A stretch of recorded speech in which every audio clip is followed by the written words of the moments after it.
Okay, what happened when Connecticut fired the managed care companies? Okay, I'm going to briefly review some things about the structure of Medicaid. As you may or may not know, it's joint federal and state matching, roughly 50-50 traditionally in wealthier states, and it's managed by the states who have considerable control over how the program is structured, how payment works, things like that.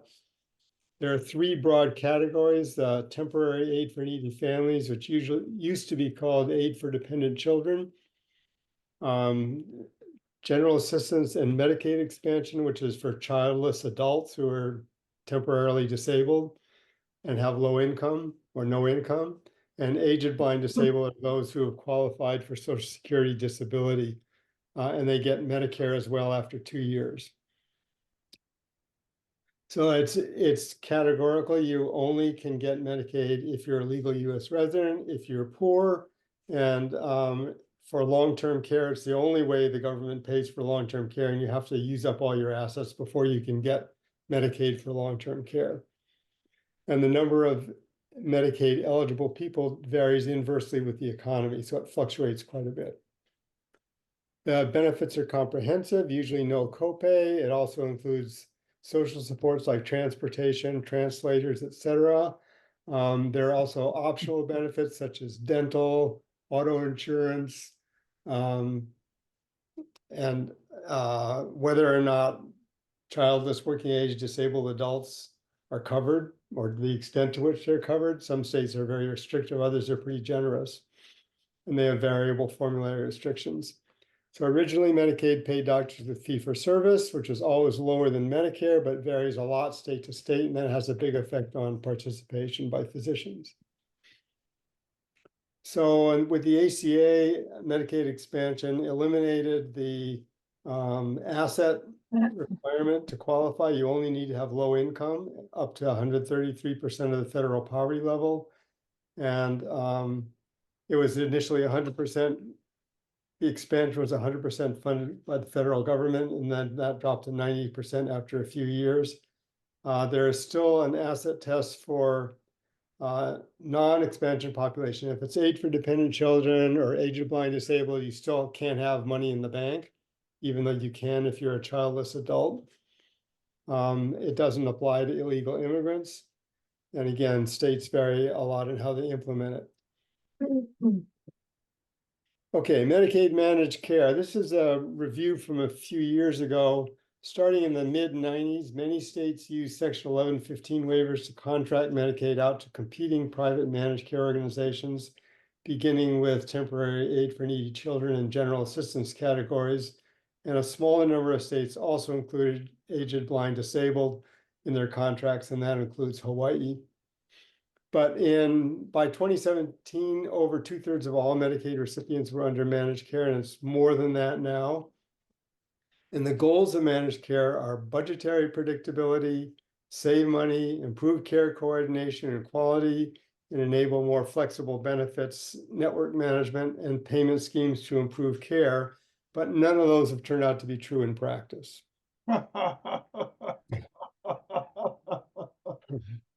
In 2018, 40 states contracted at least aid for dependent children and general assistance to managed care organizations.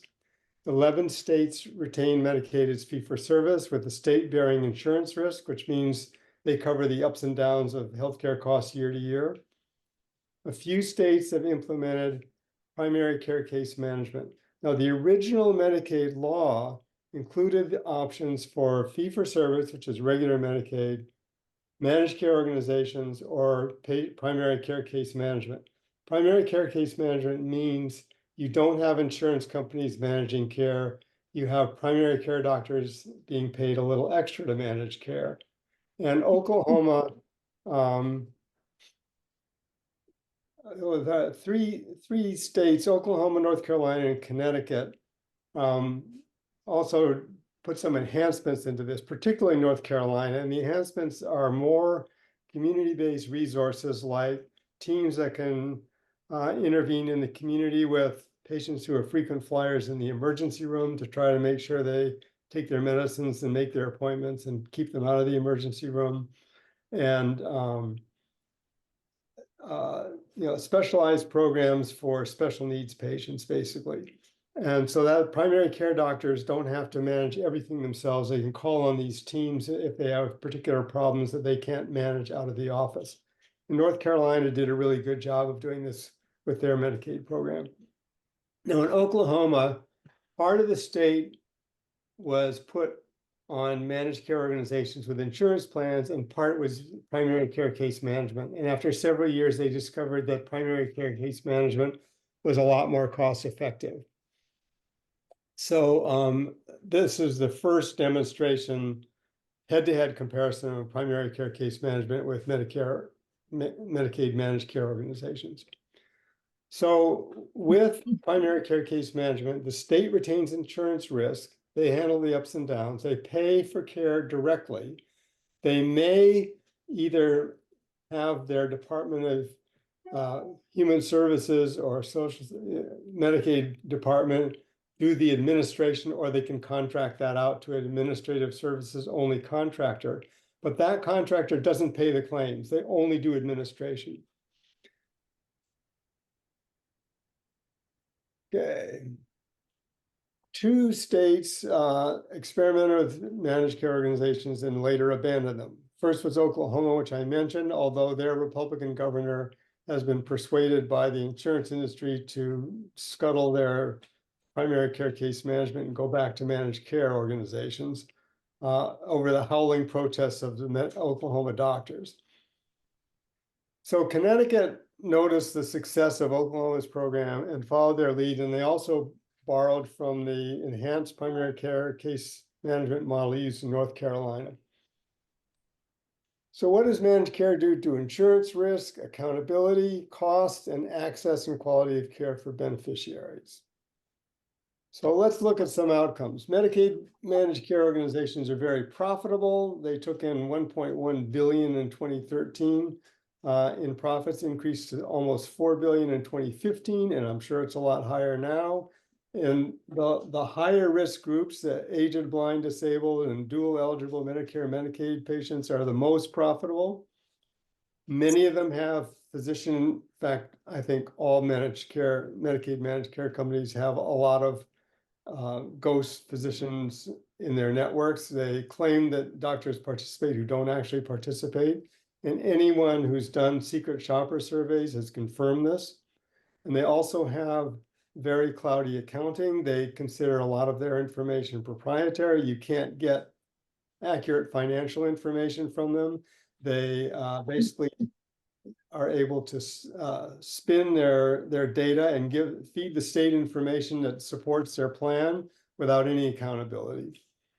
The medical loss ratio is a percentage of their capitated payments that goes to healthcare, and the higher the medical loss ratio, that means more is going to healthcare and less to administration.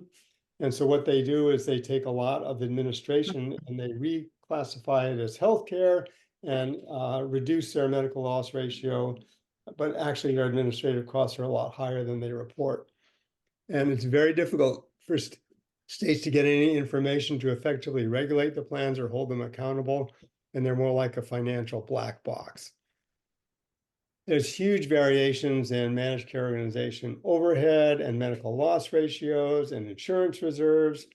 And the question is why, and why can't states question it if those numbers are unreasonable?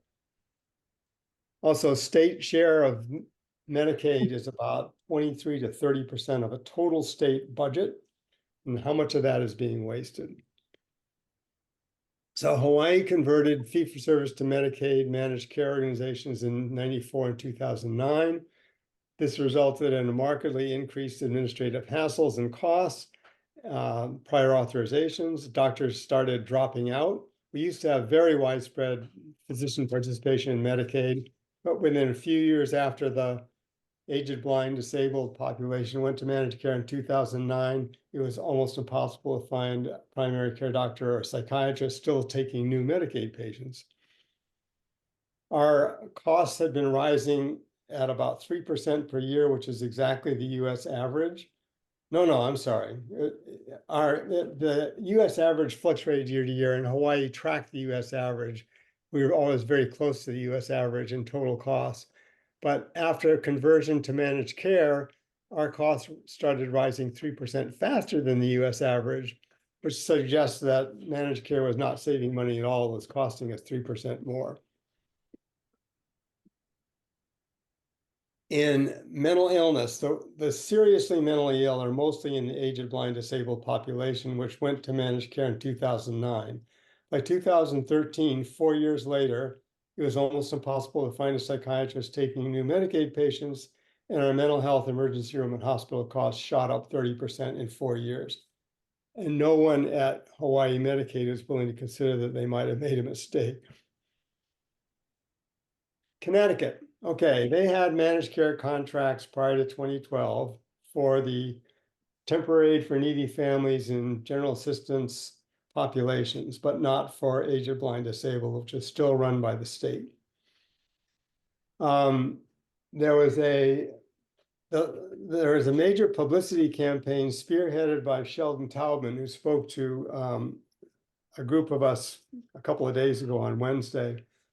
He's a legal aid attorney. He's now works for another organization that does disability rights. And he spearheaded this effort. They did well-designed secret shopper surveys showing that only about 25% of fake patients trying to get an appointment with Medicaid were able to secure an appointment, and 75% were not. They had horror stories of denied care with catastrophic results on particular patients. And they also had a bunch of op-eds and articles showing how this plans would not share their financials, so there's no accountability for how taxpayer money was being spent. So in 2012, they persuaded the governor to eliminate managed care organizations, and the state took back insurance risk and self-insured Medicaid. Most providers are paid mostly with fee-for-service directly. They did contract administration to 3 administrative services only contractors. The main one was one of the former managed care plans, which is a local nonprofit one that agreed to take the contract to do just administration, but not process claims, not pay claims. And so their role went from being an obstructor of care to a facilitator of care, and everyone was much happier with them as a result. And they also increased funding and support for primary care with the enhanced primary care case management model. So primary care pay was increased to Medicare rates, initially 95%, then the ACA made it 100%, then it went to 95%, now it's back to 100%. But for specialists, they left Medicaid rates at only about 2/3 of Medicare rates. In the first year after they kicked the managed care plans out, physician participation went up 3%. Primary care doctors came back because the pay was better now, but many specialists came back too, even without better pay, to support their primary care colleagues and because they appreciated not being micromanaged by insurance companies. A few years out, ER usage was down 25%, and hospital admissions and readmissions were down 6%. So per member per month, Medicaid drops. Medicare made costs were $718 per member per month in 2012 under managed care. 1 year out, those had dropped by 10%, and 3 years out, they dropped to 15.7% to $605 per member per month. After 2015, costs started rising again, but only at a 1.4% annual rate. So they're now pretty far below what they would have been if they stayed with managed care. Their administrative costs in 2019 were 2.8% compared to about 12% or 12.5% for Connecticut commercial plans and about 12% on average for managed care. And those are based on reported medical loss ratios. Their actual administrative costs are higher, but they're hidden by creative accounting. So the state's share of Medicaid spending was about 50-50 in 2012 with managed care. In 2020, the state's share was down to less than 40%, and the federal share was more than 60%. Between 2013 and 2020, the state's share of Medicaid funding grew at a much slower rate of 1.4%. And Connecticut was spending 23.1% of their total state budget on Medicaid in 2013, and there was 24.8% in 2020. And 2013 is a year after implementation of primary care case management and firing the managed care company. So it already come down as of 2013, whereas the national average was about 4 points higher. And peer states, which is all the other New England states, New York and New Jersey, were also running around the national average, and Connecticut was well below that. So, and the other thing is that in marked contrast to using managed care organizations, Connecticut now has total transparency on where the money is going. So we should have learned that restricting care does not actually control costs. It just interferes with our ability to manage disease in the most cost-effective settings. It certainly doesn't reduce the burden of disease in the community, and it results in increased use of emergency rooms, hospitals, and prisons. Capitation of risk-bearing fiscal intermediaries in financing of healthcare does not control costs or improve quality, and results in worsening disparities in access. If you pay the average cost, you underpay for the sick and overpay for the healthy, and risk adjustment can't correct this. So management of risk by managed care organizations means learning to avoid covering or paying for sicker patients, upcoding to gain risk adjustment and denial of care, and leaving crucial doctors and hospitals out of the network to avoid paying for the sick. None of these are in the best interest of patients. So what's been shown to work is manage insurance risk with a single universal risk pool, not competition, fragmentation, and shifting risk onto providers. Universal access to care in the most cost-effective settings, not narrow networks and micromanagement. Keep administrative costs low, control prices, not utilization. Rely on and promote physician professionalism and intrinsic motivation to serve their patients, not financial carrots and sticks. And care coordination should be the front lines of care, not by a managed care insurance company that knows nothing about healthcare. We need shared electronic records and community-based services for patients with special needs, so doctors and nurses can manage care themselves instead of insurance companies. That's it. Questions?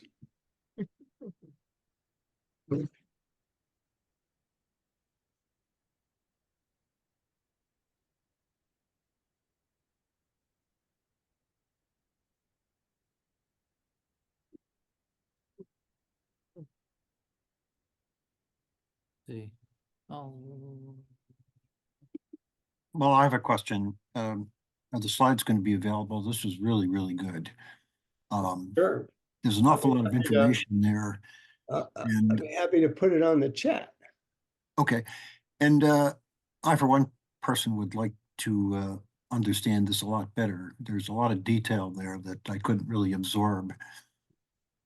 So I wonder if there are resources available so people like me could get educated, probably not to the level that you're educated, but, you know, more educated. I can also post some of there's a two-part review article on health affairs on Medicaid managed care a few years ago. I can put that on the chat. That's where I got some of the statistics from. And the rest came from Connecticut.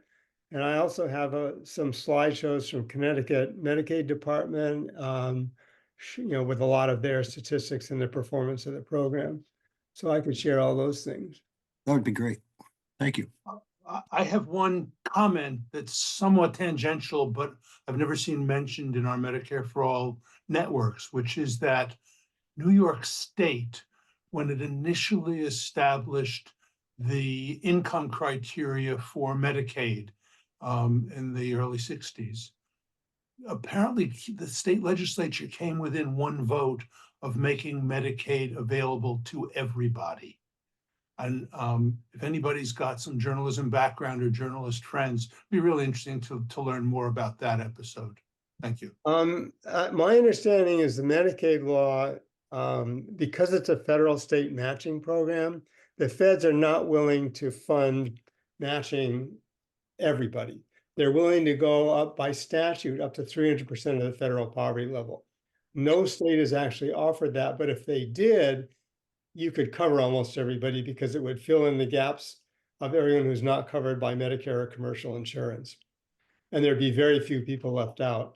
But no state actually got to 300%. Hawaii was at 200% for general assistance until the Affordable Care Act. And then they went to 133% following the Affordable Care Act recommendations. But the other change that happened is they used to have a means test. So if you had money in the bank, you couldn't qualify, and that was eliminated. So it shrunk the federal poverty level from 200% to 133%, but expanded by eliminating the requirement that you couldn't have money in the bank. So it ended up being more or less a wash as far as I could see. But we too considered going to 300% of the federal poverty level, but we were never able to get the state to pony up their share. Was the means test for Medicaid or for welfare or for both? We need to raise Medicaid. hands, folks. I'm I'm sorry. sorry. For Mike, Medicaid. we just need to have our hands raised. Marcia has been waiting in the queue. Not to cut you off, Ken, but if you could just get in the queue. There's a hand raising function under reactions at the bottom of your screen. And if you can't find it, just put your finger up like this, then we'll call on you. Thank you. This is just our process for going through questions. Thank you so much. Marcia? Well, thank you, but I really value all the questions that have come from the floor, so to speak, and so I appreciate that. But my question actually is, how did Connecticut manage to do this, if there's time to that?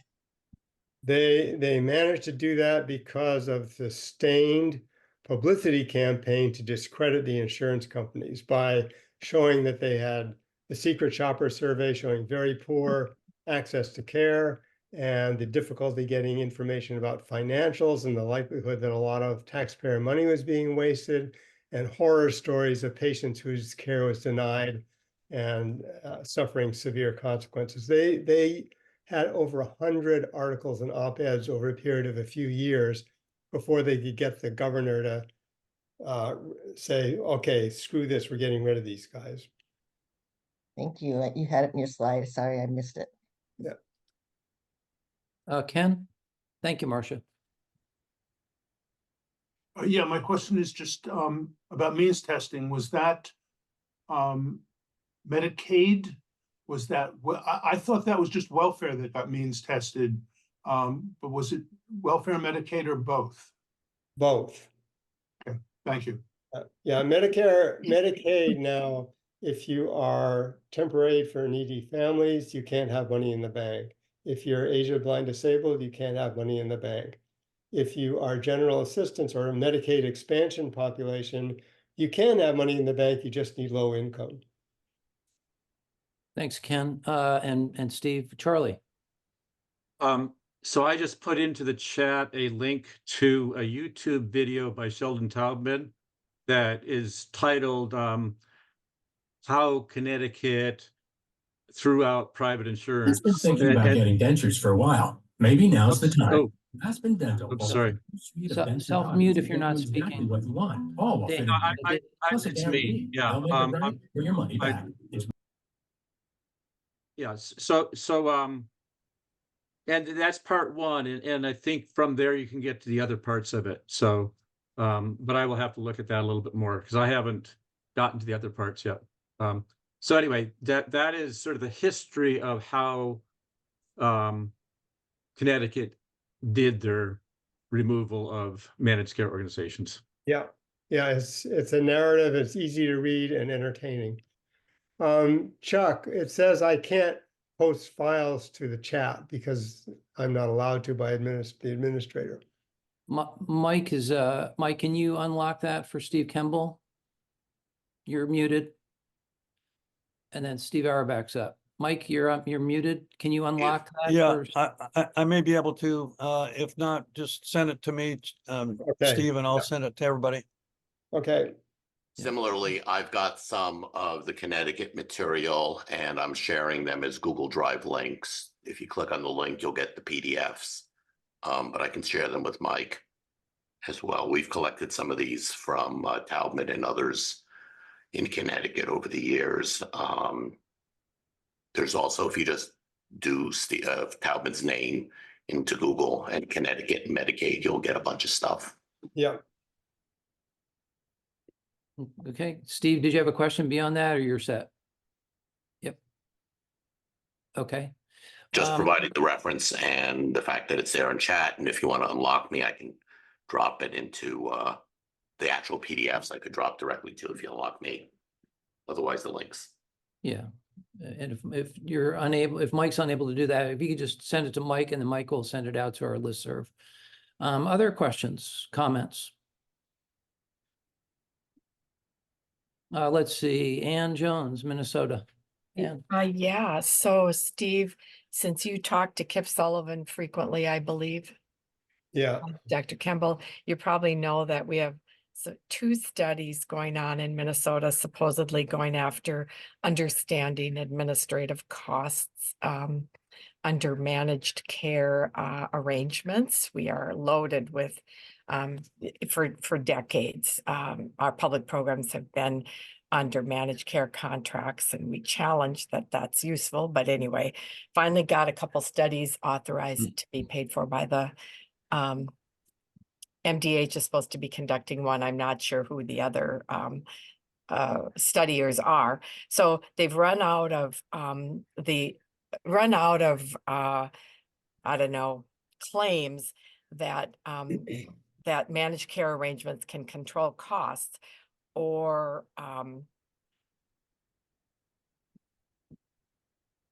but now we are hearing not a new buzzword, but newer buzzword. Oh, they've run out of claims that value-based purchasing actually works, although they're still trying.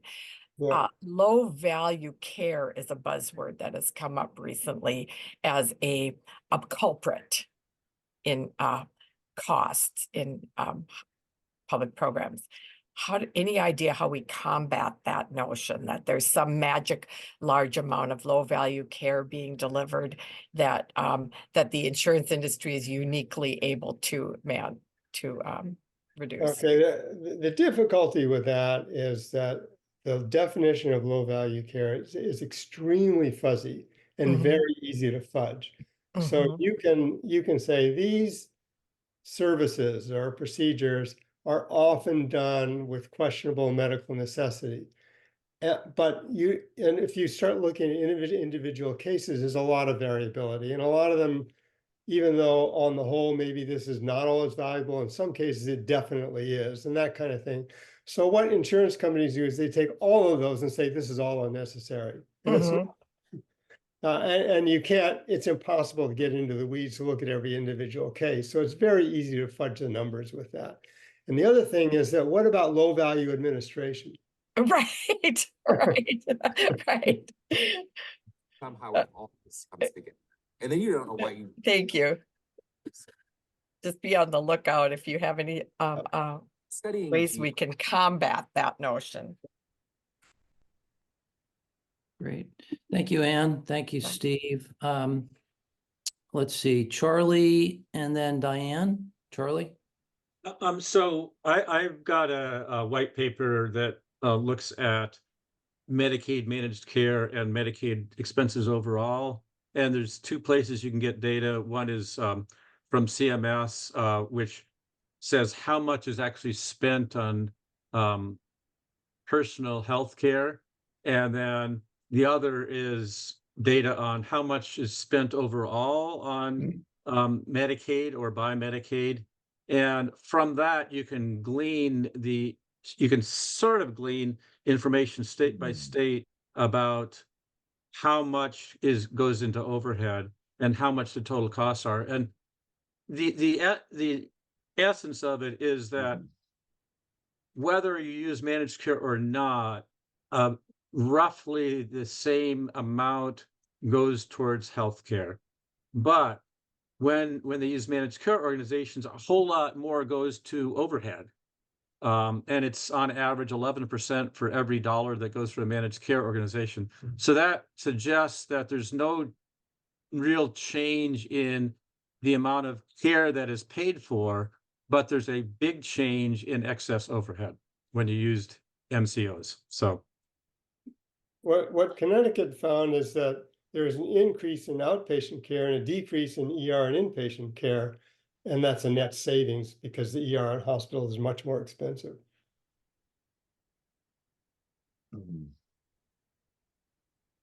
Thank you, Charlie. Diane, there you go. I did not understand from the slideshow how the budget predictability claims of the MCOs making Medicaid better. How has that been proven to be false? Okay, that's a good question. And what contracting with an MCO does is it gives you budgetary predictability for 1 year. But then you've turned everything over to the managed care organization, which is feeding you spun data to say what a good job they're doing.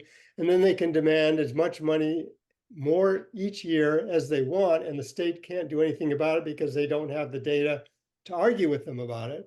So they've got the state over the barrel and they can start demanding increases every year that are much above what it would have been if they stayed with managing, keeping the risks themselves and paying fee for service.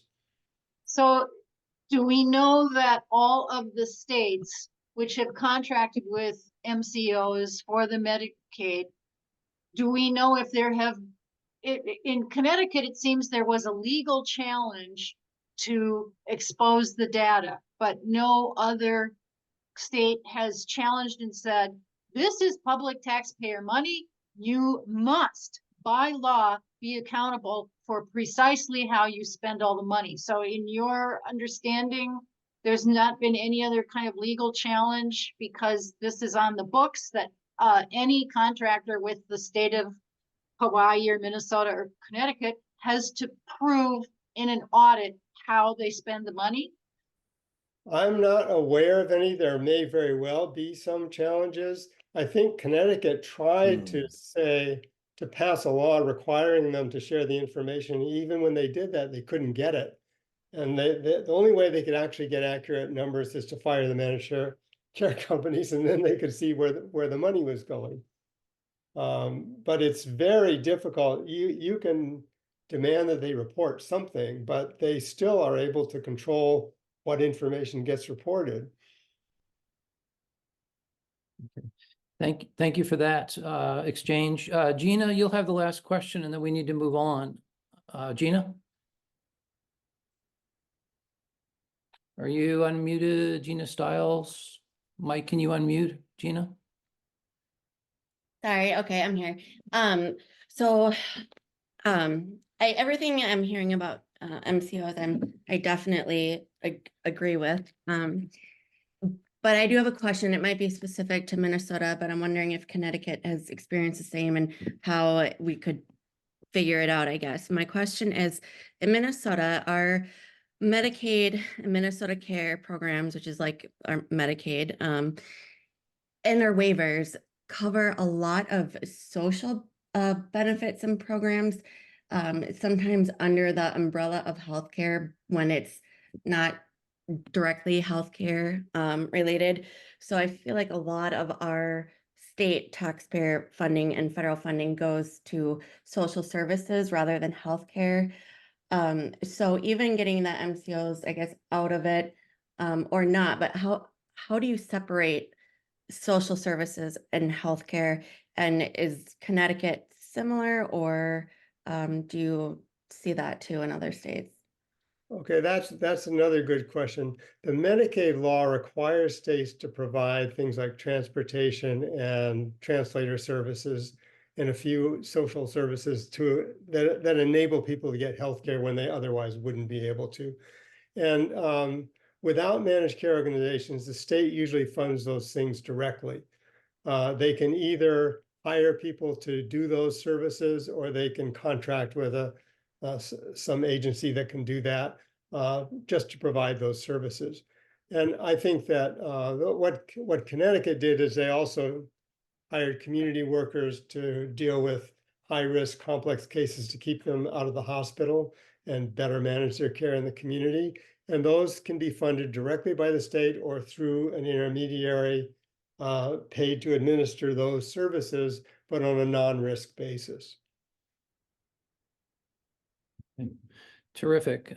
Great exchange, Steve. Thank you so much. I mean, it's for those out there who say we can't do single payer, look at Connecticut. This is the insurance capital of the world, Connecticut.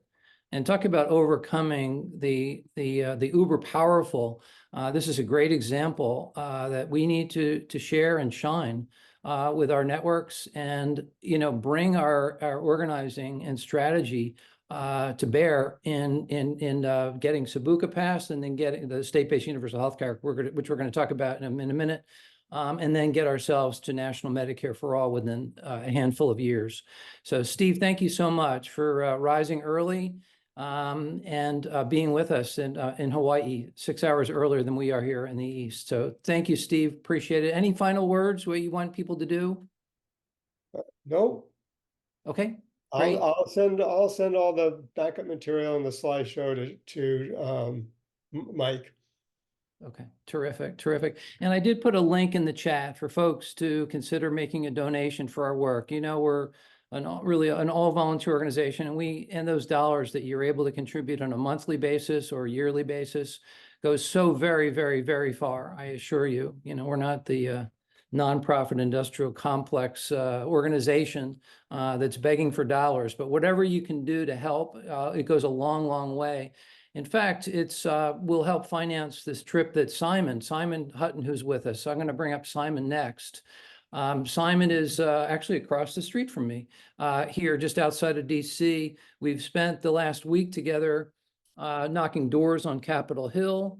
We have a meeting with Mark Pocan's healthcare legislative aide later today. And Simon's been able to see the sites a little bit, and we've been able to talk strategy, develop materials. And it's just been a very, very productive week. And frankly, this is about leadership development, bringing younger people into our movement who are going to be the leaders of tomorrow. So that's the kind of work that you would be supporting with your donation. So however generous you can be, we're absolutely grateful for whatever you're able to do. So I just turn it over to Simon here for a few minutes, just to share some of his reflections on the week that he's been back here, and how it maybe is kind of recalibrated his thinking about the social media work that he does, the communications work he does as our new communications director with One Pair States. So thank you so much, Simon. Do you want to share some thoughts? Sure. I'll share some thoughts. Good to be here, everybody. Yeah, so I've been over here at the in DC for around the past week or so, as Chuck said, and I've had the opportunity to actually walk around with him in the Senate and House office buildings and talk to receptionists, try to get meetings with policy or just legislative aides. And it's sort of two things I've taken away. I mean, first, it's a very difficult, it's a formidable task in front of us here to be able to bring people on board, because there's so much going on, and we're not exactly a big name, and that they have to care about. And so they can, in many cases, and in many cases they have while I'm here, blow us off, which has made me realize the importance of how important it is to try to build a coalition, I think, within our own movement, the single payer movement, healthcare movement, and even beyond, other social justice movements, to be loud enough and persistent enough and big enough to be able to put the pressure on them so that Chuck's work, I mean, I'm here temporarily, Chuck's here in DC full time, is backed up by people from all of these states constantly, doing everything they can to put pressure on the lawmakers. I mean, when I heard about the talk here, like was said, it took years and hundreds of op-eds to have the governor of one state make that change to Medicaid. And so I think it's the same thing. In terms of the work with social media and communications, I think it's really critical to going forward for my work digitally to try to reach out to as many organizations as possible and find common ground where we can support each other mutually. You know, if it's one pair of states assisting groups at the state level, or other national groups working together, find where our goals intersect and help each other. You know, I would ideally like to imagine different healthcare advocacy or even different social justice groups taking the time to, when there's a critical push for something like this legislation, like Sabuca, in our case, to be able to marshal together a whole bunch of people to work together and put the pressure on. And then when something comes up for someone else, some other group, to help them as well, which is of course difficult because we're all doing our own respective work, but I think it's possible. And I think the focus on collaboration is critical, especially as our work here, we've been focusing on trying to get Republicans to sign on the House and Senate side to try to get a bipartisan support. And so I think all those groups coming together is critical. And it'll definitely affect my outlook, just a perspective. It's definitely a perspective shift, the enormity of the task before us. Is that sort of along the, that's sort of my raw thoughts from being here and walking the halls of power, as it were. Anything else you wanted me to touch on, Chuck? I don't want to take too much time. Yeah, I appreciate that. It has been our concentrate. We are making really great progress. I just want to make that clear, that we got the bill reintroduced last fall. This is the State-Based Universal Healthcare Act. For those of you unacquainted, I put a link in the chat. Mike, can you put the petitions for the House and Senate petitions in the chat as well? We're continuing to put pressure on our members on the House and the Senate side. This is about education. This is legislation that's never been worked heavily before. The bill's been in the hopper for about 12 years, but this is the first time we've made a concentrated effort. And Simon being with me has been a real boost for me as well. I just want folks to know that the collaborative work that he's talking about and building alliances with other social justice groups is absolutely critical. You know, healthcare is at the intersection of all other health issues, right? Whether it's housing or policing or climate. And those are the groups that we have to build connections with and work together. The problem has been in our work is that people are isolated. They're in silos and disconnected. We have to be very intentional in bringing ourselves together with all social justice minded campaigns and individuals. So that's the thrust of our work strategically. And I will also add that the work that the contributions you make are going to support our work coming next in the next couple of weeks. The Healthcare Now conference is coming up. We're going to be doing 3 panels, and Simon's going to be on, I think, 1 or 2 of them. One is going to be to tell the world what we're doing on the State-Based Universal Healthcare Act. Now that we have Ed Markey introducing it in the Senate, he's going to drop that bill within the next week or 2. So we'll have working both sides. We want to get after Lisa Murkowski, who's probably the lowest hanging fruit among Republicans right now, and have her pair up with Markey at the beginning of the 2025 congressional session, and working on recruiting my former member of Congress, Brian Fitzpatrick, who's the most independent-minded Republican. So this is doable, and they're very interested in having this conversation, allowing the states to go forward in innovating. The second thing that we're doing at that conference is discussing our organizing work at the state level. And the third one is going to be a live conference on June 1st, where we're going to talk about strategy. And we call it radical visioning, radical visualization, actually seeing the success of our work and then asking ourselves, how did we do that? How did we accomplish universal health care, absolute guaranteed health care for all? How did we do that? And so you reverse engineer and ask yourself, how do we do it in terms of leadership training, like what we're doing with Simon, in terms of communications, in terms of coalition building, in terms of setting goals, in terms of putting together the necessary resources to be effective. So that's the work you're going to be supporting there as well.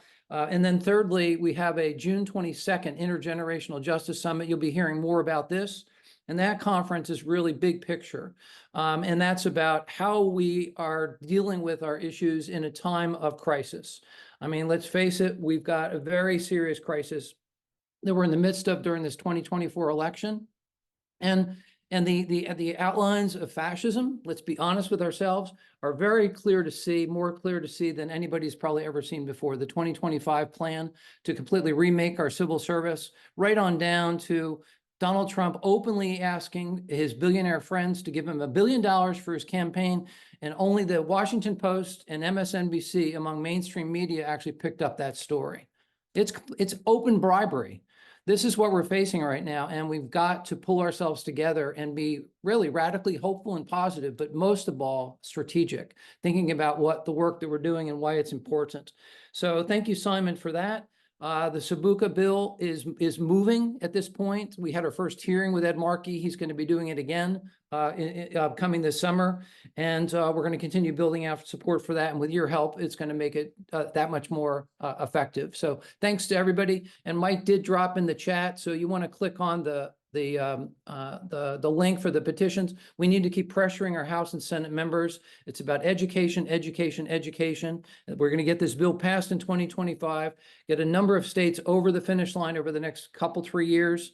And then we will have modeled, similar to the way Canada got to national Medicare for all, was through one province, Saskatchewan. So what we need is 1, 2, 3 states to effectively show what Connecticut has been doing with Medicaid, but we want it to be done even more robustly by bringing all the federal healthcare dollars back to the state and providing truly comprehensive, effective healthcare for all. So thanks everybody for all your support. Appreciate everything you do. Mike, where are we on the agenda at this point? What other things we need to take care of? Mike, you're muted. Yeah, we wanted to spend a little time on the corporate practice of medicine and on the governance board, Oregon's governance board for universal healthcare. Okay, you want to just jump in and take care of that, or do you have somebody else with you? Charlie might be more able to talk about both of them. Charlie, you want to? Okay. I can say a little bit. So the corporate practice of medicine in Oregon, this year in 2024, we introduced probably the most comprehensive and powerful redoing of Corporate Practice of Medicine Act. And its purpose is to make it so that physicians are the ones who are deciding about healthcare rather than a corporation deciding about what healthcare they're willing to fund and provide to a patient. Even in Oregon's bill that, and I'll mention up front that it failed, a lot of things were exempt. So a big part of what it's trying to do is to fight against the private equity, which is purchasing lots of primary care practices and other practices. The bill got a lot of support. It passed the House, but by the time it got to the Senate, the corporations were in full lobbying mode to kill it, and they successfully killed it. So Aaron Fuse-Brown, who is an expert on ERISA and has written probably the best information about what states should do to combat the potential ERISA problem if we don't have Sabuka, also has written recent articles about the corporate practice of medicine and what states or what kind of laws you can do to fight against that. And so she was part of helping Oregon legislator write this bill. And again, even though it was relatively weak, it was the strongest in the nation, and it got crushed by corporate interests. And I guess that's pretty much what I will say at this point. Mike, did you want to add more to that? Basically, it got down to one Republican state senator that killed it. And maybe he was the point person for the industry. But it had bipartisan support, strong bipartisan support in the House, and would have passed the Senate had they allowed it to reach the floor. But that one senator found a procedural exit by ending the session a day early. And so the measure did not get to the floor. But the next iteration will come in a longer session and will be stronger, and will, so we're working hard on that. Oh, let's see, Terrific. Steve Auerbach, he has a question. Yeah, just for those that are interested in corporate practice medicine, there's a physicians group that is essentially exists solely to fight corporate practice of medicine, and is doing some very aggressive organizing on this, as well as lawsuits based on current state laws, which I think they've won a couple. The name of the group is Take Medicine Back. I've dropped a link into the chat with a copy of the white paper on the subject. They are not a single payer group, to put it mildly. They have individual members who support single payer. They have individual members who are like hardcore spouting 1965 AMA type line on this, who think that Marcus Welby is still a thing. But thank you for the smile or laughter for those who got the joke. I always say Marcus Welby is dead. The problem is he's been dead for so long, nobody even remembers that gets the joke anymore. But yeah, so they have a lot of, they're a mixed bag, to put it mildly. But we can find allyship on this issue with them. And I will also drop a link into there's a guy named Mitch Lee, who's their leader, who is a good guy. He's playing a delicate balancing act with his membership vis-a-vis interacting with PNHP. But we're trying to find commonality. Terrific, Steve. Thank you for that. Just about to drop a link in the chat for the upcoming Medicare for All conference, where we'll be doing our presentations among other groups. Here's a link, Medicare for All Conference 24.sked.com. For those interested, you can just go straight to that site and register for the conference. It's a virtual conference, and we'll cover a range of topics on policy, politics, as well as organizing sessions to share and to bring people into the effort. Other questions or comments from folks? On the next topic, just a happy ending to this. It's got by the governance board, but I want to make sure people have asked their questions about corporate practice of medicine.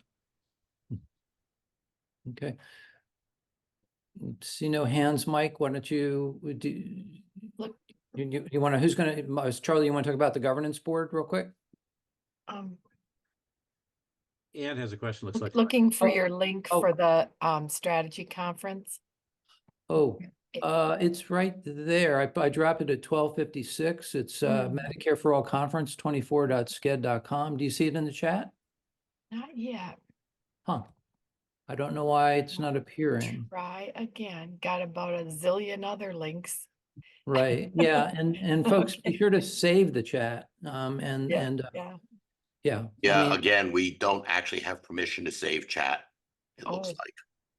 oh, okay. Well, we'll save it. Mike and I will save it. We'll send it around. But while the hyperlinks are live in the chat, you can just open them right now, actually. Okay. So did you find it, Ann? No, I don't see it yet. I see everybody else's.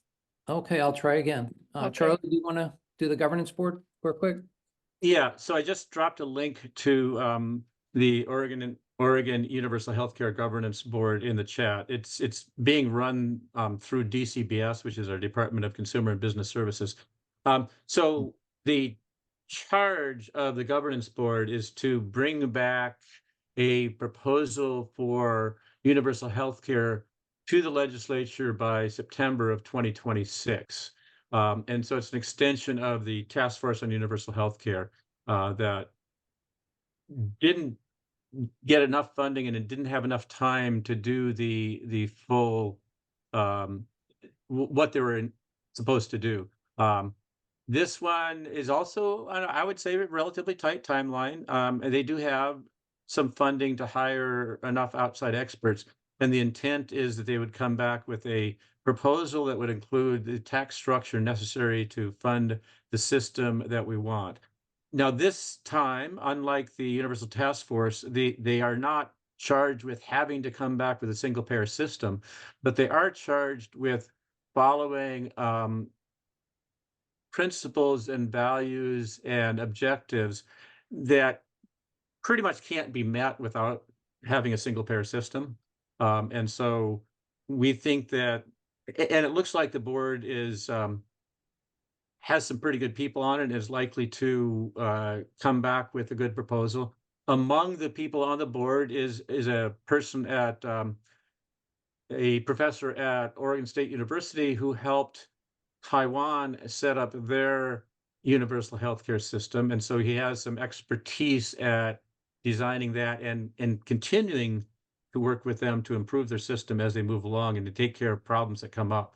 And so he's got some real experience with doing this sort of work, setting up a new universal healthcare system. And I think that's probably about it for time. So unless people have more questions, that's enough, I think. Okay, great, Charlie. Yeah, thanks for that. Very exciting developments in Oregon, and really very. This is the kind of education work that we need to do among ourselves, and then that Simon and I have been doing this week together, and that I'll continue doing, and you all do. From the outside, so to speak, inside-outside strategy. And actually, this afternoon, Simon and I mentioned we're going to be having our first strategy conference with a healthcare legislative aid. The idea that members of Congress are not thinking strategically about passing this and other pieces of legislation is got to be overcome. And this is the kind of work that we're able to do with one pair of states. We may not be the largest organization, but we certainly pack a punch, and we bring a lot of very good and innovative ideas as to how we're going to get this accomplished. And with your help, we're going to do this within the next few years. So thanks everybody for being here with us today. Thanks again to Steve Kemble, Charlie for jumping up, Simon for his great presentation and participation this week. And you'll be hearing more from us again with the Healthcare Now conference coming up the last week in May, and June 1st, the live conference that we'll be doing. And then June 22nd, the Intergenerational Justice Summit focused on overcoming the fascism that we see and reviving and restoring and amplifying our democracy, really juicing up our democracy. I feel very positive going into this year. I would say that, the media is not doing its job. So I try to tune it out, and I stay focused on people who are positive and can see the vision that we all share. So thanks everybody. Have a wonderful weekend. And I got for being here. Mike? I got a hand up. Oh, Mike. I just encourage everybody to look at the videos from last week's office hours and the week before that. The last week was on storytelling, and Augie Lindmark went into good details about how to tell a good story and how important it is if we're going to influence legislators and voters. They both make their decisions emotionally. And so we have to have the stats, but we also have to have an emotionally well-told story. And the other one that Chuck found for us was Tammy Wilson, who's running for Congress and is an expert in marketing, which we all need to become expert at. So look at those, should be in your inbox. Take time to look at them.